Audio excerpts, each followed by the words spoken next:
Kalau kita kembali beralih ke ulasan soal sosial kemasyarakatan, bagaimana nih Mas Dias melihat sosial kemasyarakatan di Indonesia dari Sabang sampai Merauke?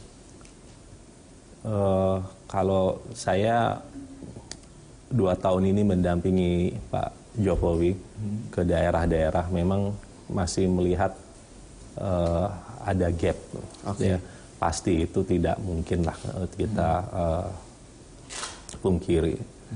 Dengan Jakarta juga pasti ada gap. Hanya memang saya ini dulu tidak pernah istilahnya belusukan seperti sekarang, seperti mendampingi Pak Jokowi. Jadi saya tidak punya kapasitas penilaian yang baik dengan kasat mata perbandingan dengan dulu. Tapi kalau kita lihat dari statistik aja, Gini rasionya sudah menurun dari 0,41 menjadi 0,393 kalau tidak salah. Dan saya rasa itu juga sudah menunjukkan bahwa gap itu pastinya sudah menipis gitu. Tapi sekali lagi kalau secara kasat mata, karena dulu saya tidak belusukan, saya nggak terlalu melihat seperti apa. Tapi memang di daerah-daerah seperti ya pastinya di Papua, seperti di Yahukimo yang sangat terpencil, itu butuh perhatian yang sangat dalam, dan Presiden sudah memberikan perhatian yang khusus ya untuk Papua, baik itu infrastruktur dan pembangunan manusianya. Kemarin kita ke Papua tahun 2016 atau 2017 kemarin ya, saya lihat infrastrukturnya dibangun dengan sangat baik. Udah nanti kalau terbangun akan jadi 4.200 km.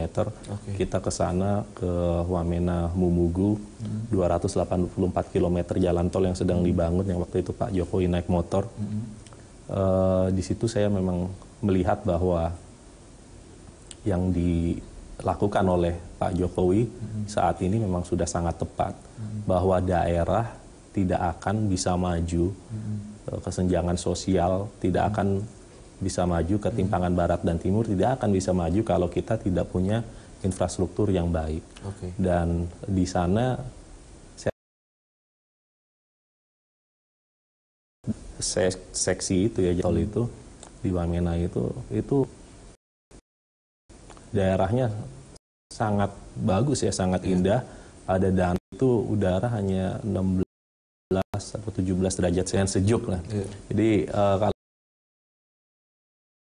kalau saya lihat situ tuh nggak kalah lah dengan apa misalnya Big Bear yang di Cali gitu. Tapi kita mungkin bisa jadi kayak Big Bear California kalau tanpa infrastruktur yang memadai. Jadi yang pertama memang jalanan, setelah itu pasti nanti ada listrik. Kalau ada listrik akan ada internet, ada wifi, barulah mulai cottage atau hotel-hotel akomodasi yang dikembangkan di situ. Itu awalnya memang dari jalan tol, dari jalan infrastruktur. Dan kalau saya lihat tadi mengenai ketimpangan sosial itu, yang dilakukan Pak Presiden sangat-sangat on the right track. Walaupun kita juga harus juga kalau dalam hal Papua memperhatikan masalah keamanan, karena sesi yang kita kunjungi di sana, Wamena Mumugu itu nggak jauh ternyata dari Tiom, ya, dari daerah di mana ada OPM itu. Dan mungkin nantinya aparat keamanan di sana juga harus ikut dengan menjaga keamanan infrastruktur juga bisa digunakan, bukan hanya dibangun saja gitu.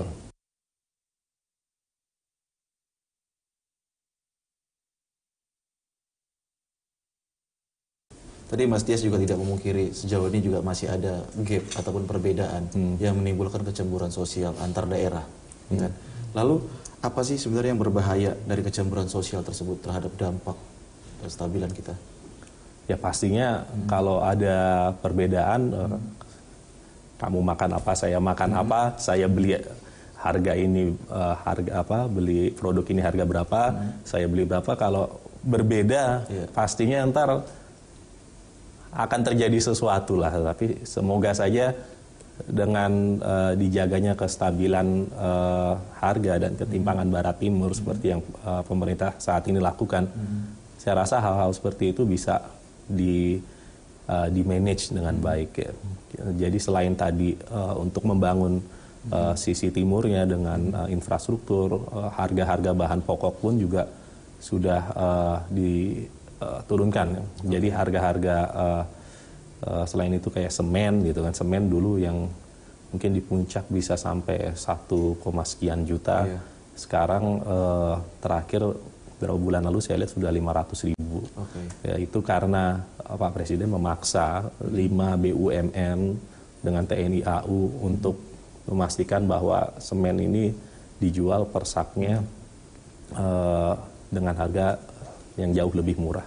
Begitupun juga BBM. BBM kan di titik BBM sekarang TBBM sudah 6450, jauh dari harga sebelumnya. Artinya di sini kebijakan yang dilakukan oleh Pak Jokowi itu juga harus didukung oleh semua sektor dari pemerintahan, BUMN, swasta, dari tadi masalah keamanannya, dari aparat keamanan, sehingga kebijakan Pak Jokowi tadi, baik yang BBM, yang infrastruktur, jadi ada manfaatnya untuk rakyat dan benar-benar bisa terwujud. Ya. Ini kebijakan seperti ini, terobosan seperti ini tidak akan bisa terwujud tanpa adanya dukungan dari semua sektor, dari berbagai sektor lah. Saat ini telah menjadi Ketua Umum PKPI, dan langkah apa yang akan dilakukan untuk memajukan PKPI dan memajukan Negara Kesatuan Republik Indonesia? Sekaligus closing statement kita.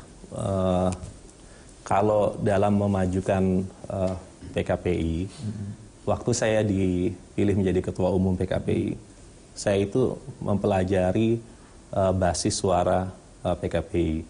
Saya lihat PKPI ini didirikan oleh para mantan jenderal Pak Edi Sudrajat dan Pak Tri Sutrisno. Pemilihnya secara tradisional ini juga berasal dari keluarga prajurit dan TNI dan Polri ya. Tapi saya lihat dalam struktur organisasinya nggak ada bidang yang melayani atau mewadahi suara pemilih kita.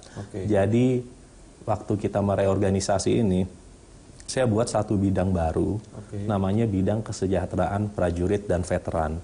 Dan saya rasa ini adalah satu-satunya partai yang punya bidang kesejahteraan prajurit dan veteran. Dan ketuanya pun saya pilih cucu langsung dari Jenderal Sudirman. Jadi ini untuk memberikan signal kepada para pemilih kita bahwa dengan berubahnya kepemimpinan sekarang yang lebih muda, jangan khawatir bahwa kepentingan Anda masih tetap akan kita layani, akan tetap kita perjuangkan lebih serius dengan membuat satu bidang baru yang tidak pernah kita buat sebelumnya, yaitu bidang kesejahteraan prajurit dan veteran. Dan pada saat yang sama, dengan pembaharuan ini, kita harus melakukan sesuatu yang baru. Kita tidak bisa puas hanya mendapatkan 1,1 juta suara itu. Itu dengan bidang kesejahteraan prajurit dan veteran, kita berusaha untuk mempertahankan itu. Tapi kita juga harus meraih pasar baru. Kita lihat bahwa sekarang dunia ini sedang berubah terkait teknologi khususnya. Dan itu mempengaruhi semua lini kehidupan. Termasuk olahraga pun juga gitu. Jadi di bidang olahraga, kita bukan hanya punya departemen olahraga prestasi dan departemen olahraga rekreasi, tapi juga ada namanya e-sports atau olahraga elektronik. Dan ini harus kita akui bahwa e-sports atau olahraga elektronik dengan menggunakan games, gadget, yang biasanya kalau diadakan di mana acara itu, yang nonton tuh puluhan ribu orang gitu. Itu adalah suatu fenomena baru dan suatu industri baru. Ada 43,3 juta gamers di Indonesia, dan di Indonesia ini pasarnya 21% di Asia Tenggara. Ini merupakan fenomena baru, industri baru yang harus kita akui. Dan saya rasa PKPI juga adalah partai pertama yang mengakui bahwa e-sports adalah sebagian dari olahraga. Nah, jadi dengan mengambil pasar lama, mempertahankan pasar lama, mengambil pasar baru, kita pun memberikan kesan bahwa kita tidak lupa akan sejarah partai ini, tapi pada saat yang sama kita juga mengerti akan perubahan dan akan masa depan. Maka dari itu kita tidak setuju kalau kita dibilang partai zaman now. Karena kalau partai zaman now berarti kita hanya mengerti mengenai perubahan. Tapi kita mengusung hashtag partai zaman wow. Karena ini adalah zamannya di mana masa lalu dan masa sekarang sampai masa depan itu bisa berinteraksi bersama. Di sekarang ini adalah zamannya di mana kita harus membuat orang lain tercengang. Maka dari itu kita buat hashtag partai zaman wow. Berarti partai anak muda? Bukan juga. Nah, terus itu kita nggak mau dibilang sebagai partainya anak muda karena walaupun sayanya ini ya syukur-syukur masih dibilang milenials lah, milenial ujung tapi ya. Tapi kalau kita partai anak muda berarti ada umur tertentu yang ada pembatasan umur, di mana misalnya tidak boleh lebih dari 40 atau 45. Tapi kita dalam menyusun struktur yang sekarang pengurusnya, kita mengakomodir orang-orang PKPI yang umurnya tua, tapi masih berjiwa muda. Nah, jadi kita lebih baik mempekerjakan orang yang umurnya tua tapi berjiwa muda daripada orang yang 21 tahun tapi jiwanya tua, nggak mau jalan, nggak mau maju, dan lain sebagainya. Jadi ada satu contoh di Jawa Tengah kalau nggak salah, ada satu DPK yang umurnya sudah 80 tahun, tapi masih ingin berjuang untuk PKPI dan masih semangat tuh. Jadi dengar seperti itu juga kita masih senang. Jadi PKPI itu sangatlah salah kalau dibilang partainya anak muda, karena ini tempat di mana orang yang tua dan orang yang muda bisa bekerja sama karena semuanya tetap berjiwa muda. Gitu.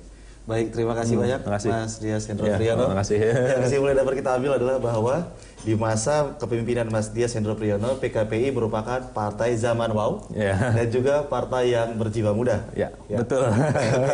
Dan untuk saudara, demikianlah dialog kita, bincang-bincang kita bersama Ketua Umum PKPI Mas Dias Hendro Priyono. Kami kembalikan ke Studio 1.